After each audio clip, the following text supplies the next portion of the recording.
Good morning, and this is The Right Line. I am Yael Avi, and we begin with the Israeli elections campaign. Yair Lapid, the leader of the centrist Yesh Atid party, took a major step to the left yesterday, delivering a fiery speech in which he accused the Israeli right of corruption on a national scale, blasting the Netanyahu government, from which he was fired just a few weeks ago, of being in the pocket of the settlement movement.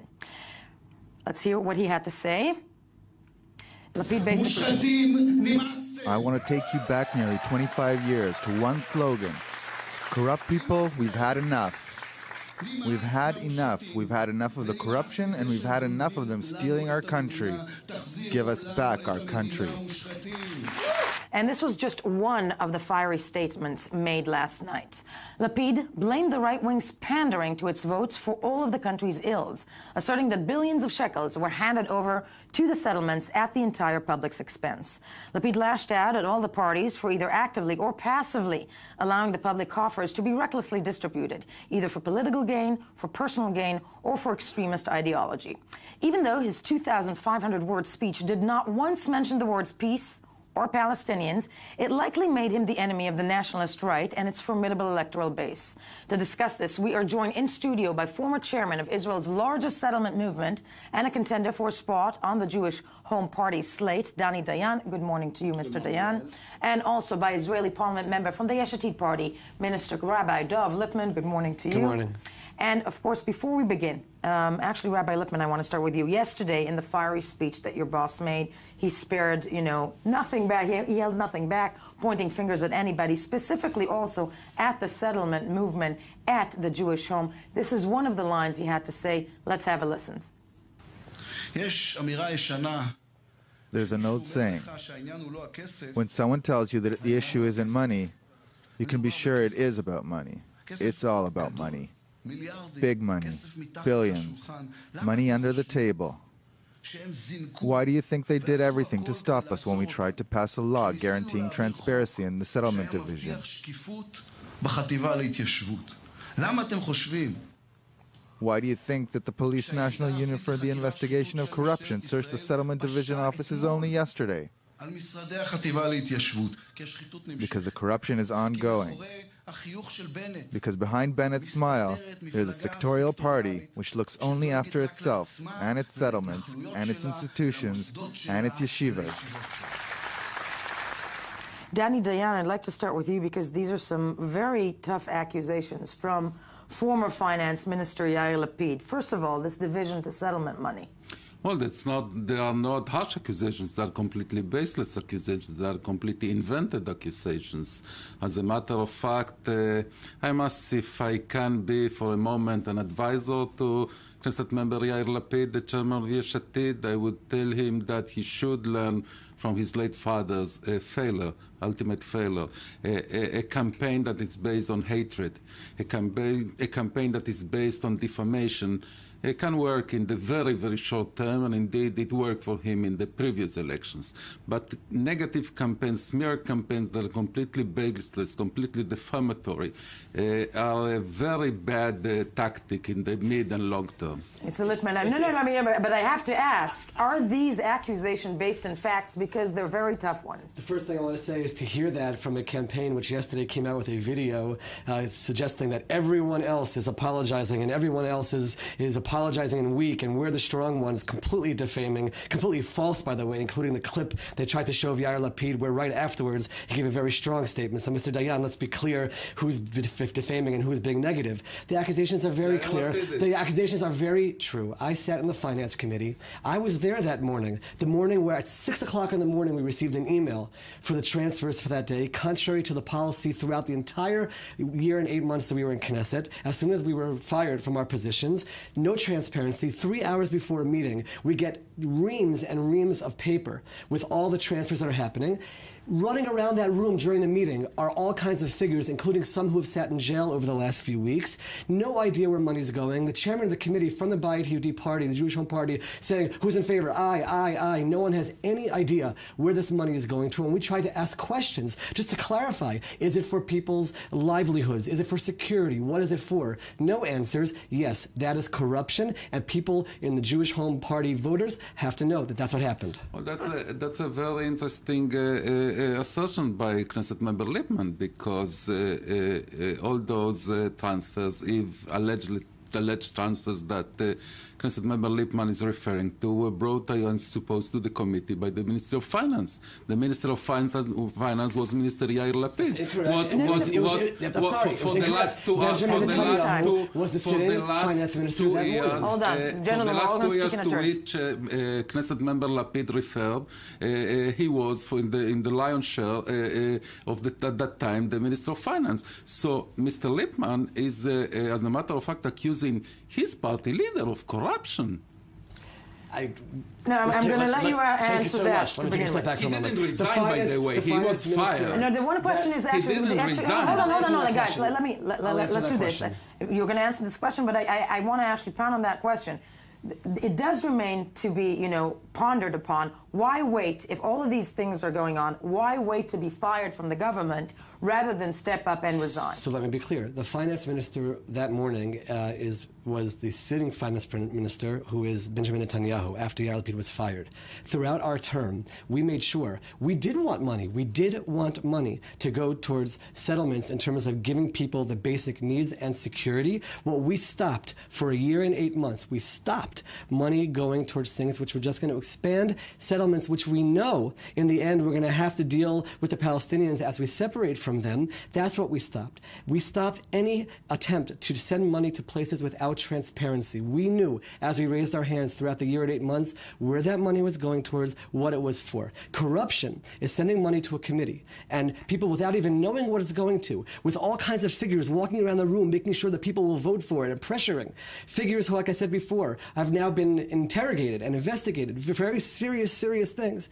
That is corruption, and that's what we stopped for a year and 8 months. The moment we were out, the floodgates opened, and all that money started flowing again. Not true. I would suggest the campaigners of Yesh Atid to find a new issue to deal with, because this will be a complete failure. You can ask, we heard even from former Minister Lapid that it was during those 2 years. It wasn't when a sole incident. Ask, for instance, Knesset member Stav Shafir. She also said it was 2 years. So if something wrong was done, it was done by your minister. But I don't think that anything wrong was done. The Chativa Leitiyashvut, this board deals, by the way, with the Galilee, with the Arava, and we knew with the Negev, with Samaria, with Judea, with the Judea hills. So maybe that your party thinks now that Hityashvut, the settlement in the land of Israel, is a bad thing that shouldn't be budgeted. I don't think so. Throughout the year and 8 months, when we voted for money to go there, we knew where it was going for. We were able to ask our questions in advance, get the answers, and there was clarity.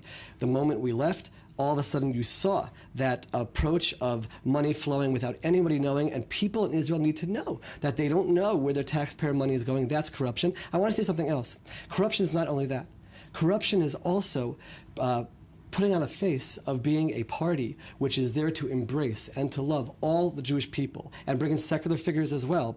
But then the moment we try to deal with religion and state issues and try to open things up, and I tried to pass legislation, the moment that happens, the party that stopped that was the Jewish Home Party. Speaking of the Jewish Home and Yesh Atid, Danny Dayan, I'd like to ask you, Bennett and Lapid, one-time brothers, and I am quoting the famous slang word in Hebrew, brother, my brother, my brother. What happened there? Well, I don't know. I think it was something tactical. I would say even somewhat artificial by both sides, by Mr. Lapid and Mr. Bennett. It was a tactical conjuncture, a political conjuncture in which they both thought that is the right thing to do. I hear that Mr. Bennett somewhat regrets that incident, that occasion, but it's relates to the past. I must say that Yesh Atid, I am a very staunch anti-corruption activist, very active in many bodies that deal with anti-corruption issues. But I think that Mr. Lapid chose that issue because he failed in all others. He failed in the issue of bringing down the cost of living. He failed in the issue of bringing down the cost of housing in Israel. He didn't do anything on the so-called peace process. To be fair, though, so there was a budget. He was left an issue, yet he didn't fail. There is a budget that was supposed to pass and did not pass at the end of the day. But I'm asking you, because if all these accusations supposedly are false, and the accusations that, fattening up with billions of shekels the heads of the regional councils who are Likud members, I mean, if you were saying that all of this is baseless, or they're going to be... I don't know. Well, I want to be inquired. By the way, the mayors that were arrested are not all of them from Judea and Samaria, from all over the country. Maybe there was here a bad way to do things, and just to, of course, be inquired. And if there was any felony, the perpetrator should bring to justice. There is no doubt about it. By the way, there is no even a hint by the police or by any other law enforcement agency that Bayit Yehudi officials are involved in that. Yeah, let's be very clear.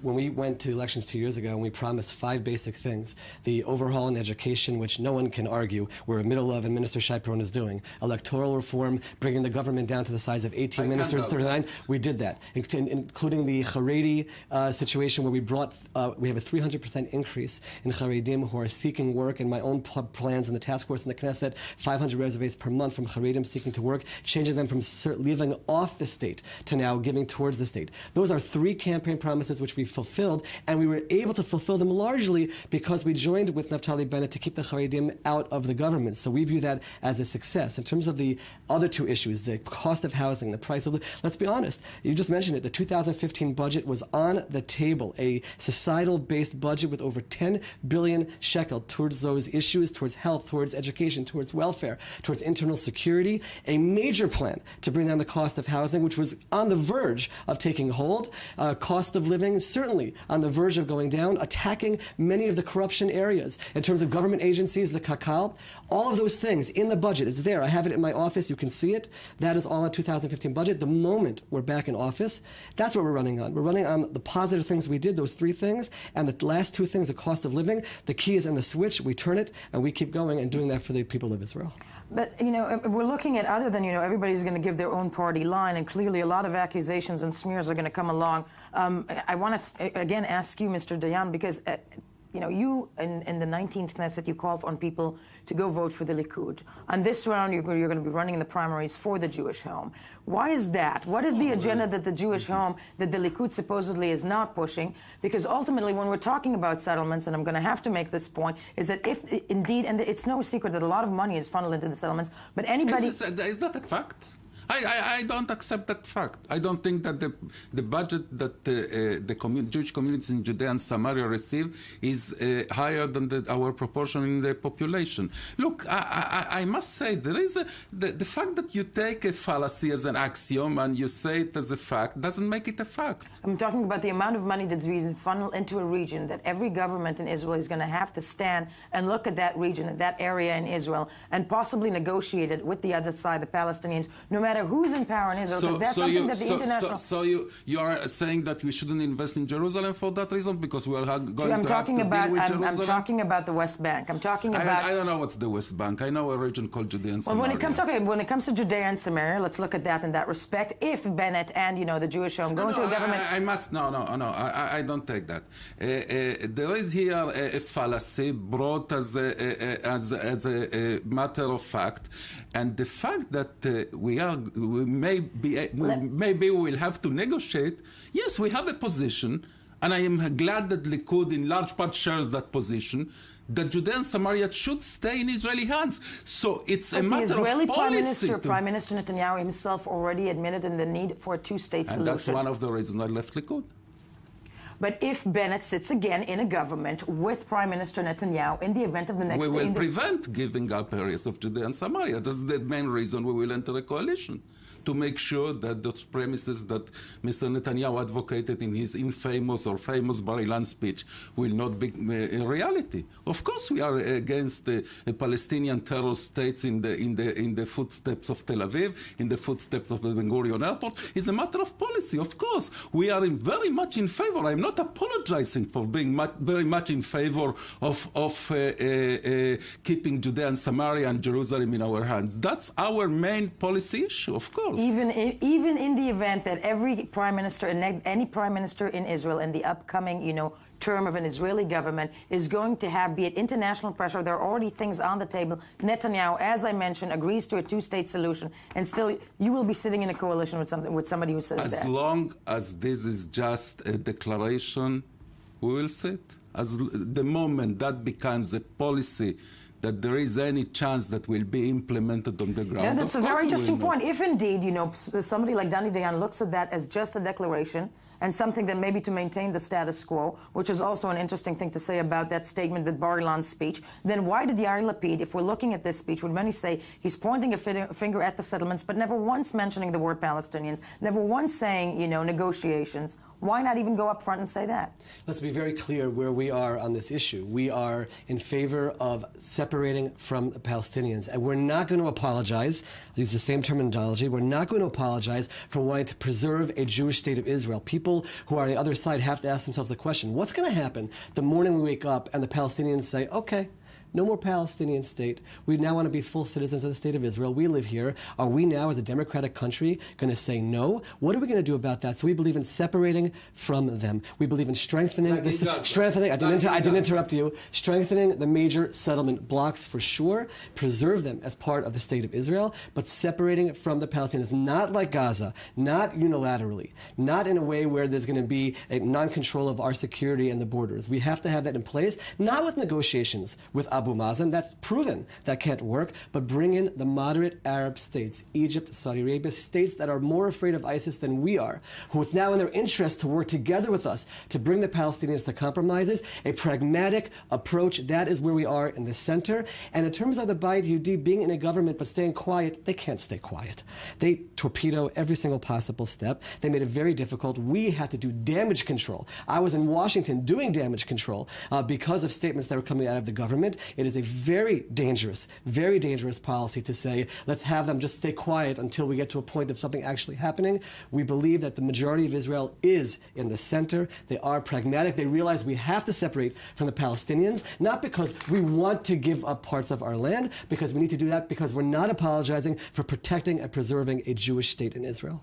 Now, when it comes to, these elections and apropos the country of Israel, and when it comes to, affiliation, if you're looking at the latest poll, and this is one from 2 days ago from Israeli Channel 10 and Hamid Gam panel, we're looking at the recent numbers. It actually is showing for the first time that the Labour Party is holding 23 mandates percent as opposed to 21 by Likud. Jewish Home going strong there with 17.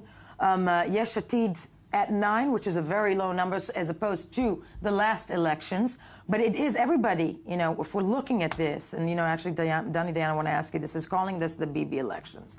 Actually, also, Lapid yesterday basically made it clear that he's also going out against Prime Minister Netanyahu. And Danny Dayan, I have to say, I think everybody's going out against everybody in these elections. One thing that Lapid had to say was directly point a finger at Netanyahu and his money spending, so to speak. Let's have a listen to what he had to say.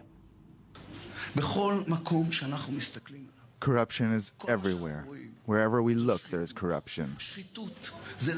Corruption is ordering pistachio ice cream to your home from the public coffers, Mr. Prime Minister.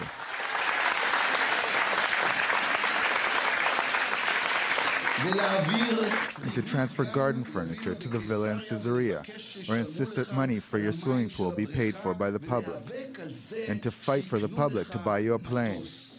Yesh Atid was the only party that voted against that plane, the only one.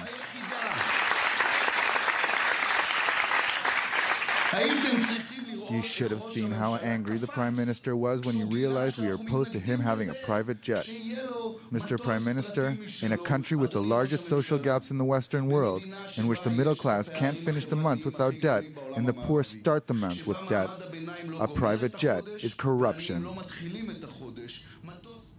Mr. Lipman, or Rabbi Lipman, looking at the speech, looking at these accusations, we are actually discussing, the editors of this show, that probably the most likely, the only thing that will be remembered out of it, it's going to be called most likely the ice cream speech. But that said, where has this speech been hiding? No, and why just now? So first of all, in terms of the polls, going back to the original point, 5 days before the last elections, we were polling at 8, at 10. That's not relevant to us at all. We understand that polls don't read our voters. That's number one. In terms of this, we are in an environment right now in Israel, especially given the entire investigation and everything that's happening with Israel Bayit, where people are thinking about this issue of what is going on behind the scenes. Where is their money? What is happening? Are people looking out for themselves or looking out for us? The 2015 budget, which was on the table, there was no reason why the Prime Minister should not have passed that budget. And even if he wanted to go to elections after that. But he's in it for himself. And it's important that voters in Israel understand that a leader reaches a point, and that's why we're in favor of term limits. There's something that has to be done about this problem, where instead of leading the country with a vision, it's all about himself. And the ice cream and the jet, those are all symbols for the idea of a person who is in it for himself and not in it for the Israeli people. And the biggest proof to that is not the ice cream and not the jet, although those are important symbols, but it's the budget. Why? Why not pass a budget which would give 190,000 senior citizens, bring them above the poverty line? Why not pass a budget which gives parents summer school programs for their children and smaller class sizes next September? Why not do that? And the answer is because then Yesh Atid succeeds. Just like Kachlon succeeds, he's out. Gidon Sar succeeds, he's out. We're about to succeed. We finally are able to close the gap of a 40 billion shekel deficit, now pass a 2015 budget, which makes us go hugely in the polls, rise hugely in the polls, and the Prime Minister have to stop that as well. It's about him, and that's an important message. And I wouldn't be surprised if all the other parties agree in terms of that perspective and why people, like Mr. Dayan as well, have left from the Likud. Yeah, and I'm wondering, Mr. Dayan, with you actually out loud, because it's also no secret that Bennett and Netanyahu themselves have not really gotten along that well over the course of the last several years. And Bennett made it no secret that he was even criticizing the Prime Minister within the government. Oddly enough, he wasn't fired. But, you know, how will the Jewish Home reconcile that if they were sitting in the government with Prime Minister Netanyahu, who's making certain declarations that supposedly you do not agree with? Your question is I mean, if we were just novices in the political system, that's exactly the political system of Israel, a coalition system in which you do not agree with all... The coalition of the unwilling. That's the system. Maybe we should, in the next Knesset, think very seriously about changing the system. But this is the system, a coalition system, in which you have criticism of other partners, but you still find a common denominator that allows you to stay and do things that you think that they are overall positive for the country. But again, if we talk about Mr. Lapid's speech, I would say I am quite ashamed that Mr. Lapid believes that such a populist speech can work on the Israeli electorate. I mean, take for instance the issue of the aircraft for the Prime Minister and the President of Israel.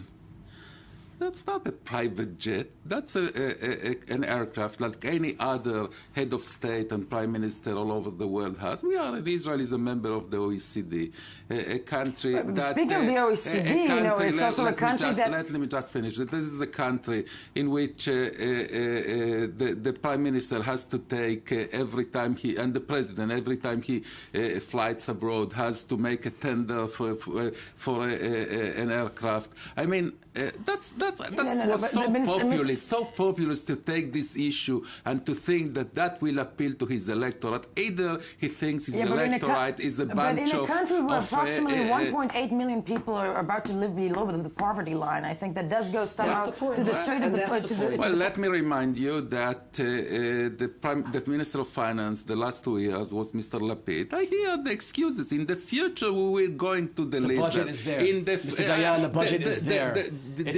You can read it. Knesset member Lipman, we have to prove that that budget would bring the results that you are saying it will. No, it cannot. It cannot. I can only say, Knesset member Lipman, what I saw during those 2 years. And I saw a complete failure of Mr. Lapid in delivering in all his promises, in his economic promises, in his social promises, in his social. No, there is no enough advancement. No, it was done. It was done. It was done. Hold on. Okay, Master of Ceremonies. I think that Mr. Piron, as Minister of Education, was indeed hyperactive, but I saw very poor results. Very poor results. Extremely poor results. In the minutes that we have left, because we want to hear everybody, Mr. Lipman, here's your chance to answer. Absolutely.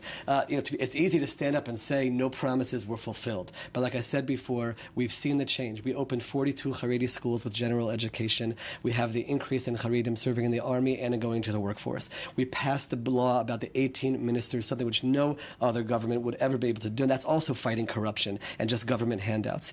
We were able to move forward with education reform, and everybody knows the positive steps. Anybody who was a child in the early stages of elementary school benefited from the summer schools and would benefit from the smaller classes, and everybody knows that. And in terms of the cost of living, the budget was able to be paid for by also tackling corruption, the new budget, by going after the kakal, where there's a lot of parties that need to be able to arrange jobs for their supporters there, by going after increasing government agencies, transparency. That brings in, by going after the trapped profits in various companies, that brings in billions of shekel instead of having to raise taxes. So we have in the budget not just the 10 billion shekel increase to all these societal issues, but also how to pay for it without raising taxes. Many parties, including the Jewish Home, are certainly against that, because the way to pay for it without raising taxes is by tackling some of the old politics, the handouts, all those people I saw in that room in the Finance Committee. Those are the people who have their self-interests, and we were ready to do so.